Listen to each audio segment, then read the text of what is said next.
ഇടുക്കി മൂന്നാറിൽ 1 കിലോയിലധികം കഞ്ചാവുമായി യുവാവ് അറസ്റ്റിലായി. മൂന്നാർ MG നഗർ സ്വദേശി ആനന്ദ് സിദ്ധനാണ് മൂന്നാർ പോലീസിന്റെ പിടിയിലായത്. വീട്ടിൽ ഒളിപ്പിച്ച നിലയിലായിരുന്നു കഞ്ചാവ് വിൽപ്പന നടത്തി സ്വരൂപിച്ച 28,820 രൂപയും പോലീസ് കണ്ടെടുത്തു.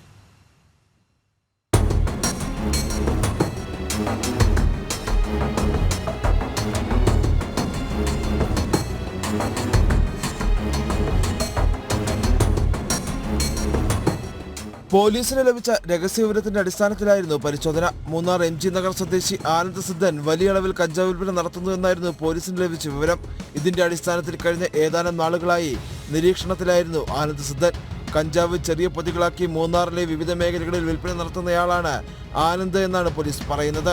കസ്റ്റഡിയിലെടുത്ത് ചോദ്യം ചെയ്തതിന് പിന്നാലെയാണ് വീടിനുള്ളിൽ കഞ്ചാവ് സൂക്ഷിച്ചിട്ടുണ്ടെന്ന് ഇയാൾ വെളിപ്പെടുത്തിയത്.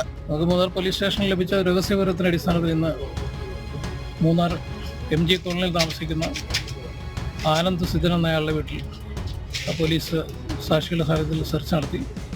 അവിടെ നിന്ന് 1 കിലോയും 154 ഗ്രാം കഞ്ചാവ് കണ്ടെടുത്തിട്ടുണ്ട്. അതിലേക്ക് പോലീസ് കൂടാതെ ബാക്കി കഞ്ചാവ് വിറ്റ പണം, ഈ തൂക്കാൻ ഉപയോഗിച്ച ത്രാസുകൾ മുതലായ സാധനങ്ങൾ കണ്ടെടുത്തിട്ടുണ്ട്. അപ്പോൾ അതിലേക്ക് പോലീസ് കേസെടുത്ത് അന്വേഷണം നടത്തി വരുന്നതാണ്. കൂടുതൽ വിവരങ്ങൾ ഇപ്പോൾ അന്വേഷണത്തിൽ കൂടുതൽ അന്വേഷണം നടത്തുന്ന പുറത്ത് മാത്രമേ കൂടുതലായിട്ടുള്ള വിവരങ്ങൾ ലഭിക്കുകയുള്ളൂ. പിന്നാലെ പോലീസ് നടത്തിയ പരിശോധനയിൽ 1 കിലോയിലധികം കഞ്ചാവ് കണ്ടെത്തുകയായിരുന്നു. കഞ്ചാവ് വിൽപ്പന നടത്തിയ 28,820 രൂപയും പോലീസ് പിടിച്ചെടുത്തു. തമിഴ്നാട്ടിൽ നിന്നാണ് ആനന്ദ് കഞ്ചാവ് വാങ്ങിയതെന്നാണ് പോലീസ് പറയുന്നത്. കൂടുതൽ അന്വേഷണങ്ങൾക്ക് ശേഷമേ കഞ്ചാവിന്റെ ഉറവിടം കണ്ടെത്താനാകൂ. ഇടുക്കിയിലെ ടൂറിസം മേഖലകൾ കേന്ദ്രീകരിച്ച് ലഹരി ഉപയോഗവും വിൽപ്പനയും കൂടുന്നുവെന്നാണ് വിലയിരുത്തൽ. മൂന്നാർ, വാഗമൺ, തേക്കടി ഉൾപ്പെടെയുള്ള മേഖലകളിൽ പരിശോധന കർശനമാക്കാനും പോലീസും എക്സൈസും തീരുമാനിച്ചിട്ടുണ്ട്. ജനം, ഇടുക്കി.